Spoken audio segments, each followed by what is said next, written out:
J'avais un petit peu envie de vous donner mon sentiment par rapport au PLF 2025 parce qu'avec la réintégration des amortissements dans le cadre du LMNP, c'est-à-dire que l'on va prendre ce que vous avez amorti lors de votre exploitation et on va la réintégrer à votre plus-value immobilière, eh bien, on va avoir beaucoup d'investisseurs amateurs qui vont donc du coup disparaître tout simplement parce qu'ils vont renoncer à leur acquisition ou à l'investissement qu'ils avaient fait, de peur de se faire trop taxer lors de la sortie.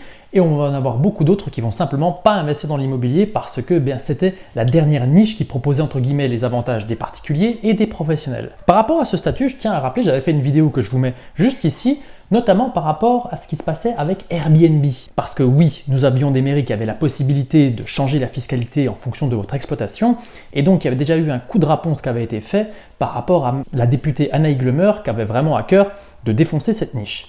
Et bien là, c'est bel et bien le LMNP dans sa globalité qui est attaqué, et je tiens à le rappeler, mais pourquoi est-ce que le LMNP avait eu tant de succès? Tout simplement parce que les impôts en foncier de manière classique sont déjà trop élevés. C'est pour ça, et c'est grâce aussi à Internet et aux différents réseaux sociaux et aux influenceurs entre guillemets, que bien cette niche avait été démocratisée et que tout le monde en avait eu vent. Parce que oui, le revenu foncier, dans la mesure où vous êtes dans une TMI à 30% et que vous allez rajouter vos 17,2%, et bien déjà à ce compte-là, dans la mesure où il n'y avait pas beaucoup de travaux à faire sur votre projet, vous aviez une fiscalité qui était presque de la moitié sur votre exploitation, ce qui était extrêmement cher. Avec le LMNP déjà, vous pouviez profiter d'office de 50% si vous faisiez classer 71, mais aujourd'hui si vous faites du Airbnb, vous pouvez faire classer, vous retombez à 50, et avec le LMNP, c'est pas compliqué, c'est la plus-value des professionnels qui va s'appliquer entre guillemets à vous, même si ça ne se calcule pas tout à fait de la même manière.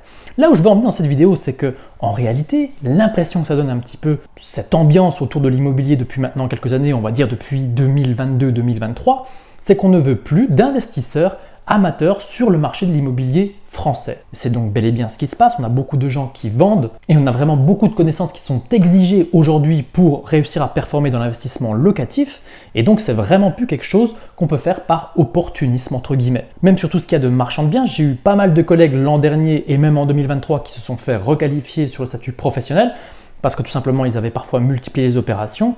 Et donc du coup, on sent qu'il y a une vraie chasse qui est faite là-dessus. Moi-même, ayant vendu il y a de ça pas très longtemps, je me suis aperçu que les contrôles vont de bon train lorsque vous vendez un investissement locatif. Et je vous assure que vous avez vite fait de vous prendre un coup de fil pour donner des explications par rapport au calcul de la plus-value. Par ailleurs, il m'est arrivé autre chose. Ces quelques dernières semaines, après avoir trouvé un bâtiment à revendre, il s'avère que j'ai eu par exemple un gros bâtiment qui m'était plus ou moins tombé dans les mains.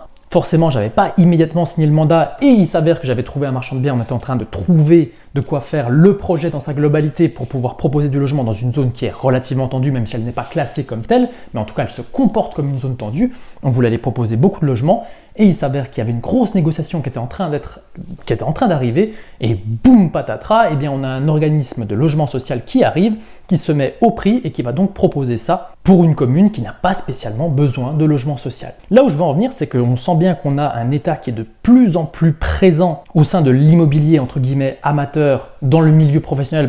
Les règles n'ont pas spécialement changé, que ce soit au niveau du LMNP ou au niveau des SCI à l'IS, la fiscalité est beaucoup plus stable. Mais par contre, en tout ce qui est particulier, on sent qu'il y a vraiment une chasse qui est faite sur les revenus fonciers, sur les LMNP, sur les investisseurs particuliers de manière générale. Et donc, il convient quand même aujourd'hui de faire très attention à sa stratégie parce qu'on a vite fait de se faire punir par l'État français.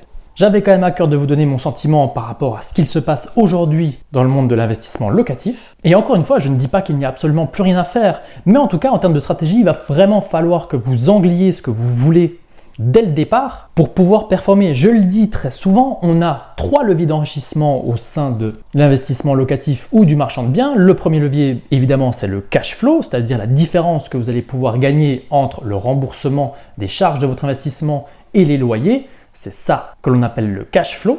On a également l'amortissement de la dette. En réalité, ça, c'est vraiment la partie où on s'enrichit énormément. Et on a enfin la plus-value. Donc, en fonction de votre affinité et en fonction de ce que vous voulez faire et du projet que vous avez, vous allez devoir vraiment choisir l'une de ces 3 branches et essayer d'enfoncer le clou là-dedans si vous voulez vous lancer dans l'investissement immobilier à partir de 2025 en France. On ne peut définitivement plus ne pas se renseigner sur la fiscalité, ne pas se renseigner sur les secteurs ou ne pas se renseigner sur le produit que vous achetez aujourd'hui. Je le dis parce qu'en 2015, lorsque moi je me suis lancé, très sincèrement, les choses étaient entre guillemets faciles.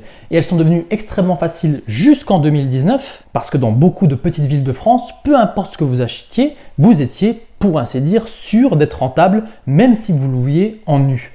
Aujourd'hui, on a beaucoup de secteurs qui ont baissé, malgré tout ce que les gens veulent bien dire. Je vous assure que l'immobilier français, dans sa globalité et de manière générale, a baissé. Donc les stratégies de plus-value, on va dire moyen terme, ont peut-être un petit peu décroché. On a des cash flows qui ont été rognés parce qu'on a eu beaucoup d'investisseurs qui ont cherché à faire de la location courte durée en stratégie de base et donc ils ont fait des business plans en fonction de la location courte durée qui est aujourd'hui chassée de toutes les villes moyennes, grandes et très grandes. Et donc, il n'y a plus que ceux qui ont des stratégies très long terme qui sont entre guillemets sûrs de gagner par l'amortissement de la dette. Mais jusqu'à quand? Puisque a priori, on peut même vous réintégrer a posteriori vos amortissements dont vous avez profité lors de votre exploitation pour vous les réintégrer dans votre plus-value et donc du coup, eh bien même le capital que vous avez pu accumuler peut se faire croquer par ce genre de fiscalité. Bref, faites-y attention, je voulais juste vous donner mon sentiment. Mon sentiment, c'est qu'aujourd'hui, l'amateurisme n'est définitivement plus permis et que la chasse aux investisseurs particuliers est bel et bien lancée. N'hésitez pas à me dire ce que vous en pensez dans les commentaires. Si vous avez envie d'en discuter, je vous mets le lien vers mon groupe WhatsApp en description. Et si vous avez la moindre question, eh bien écoutez, je me ferai un plaisir d'y répondre. Je vous remercie de m'avoir suivi jusqu'ici et je vous dis à très vite pour de nouvelles vidéos. Ciao, ciao, ciao!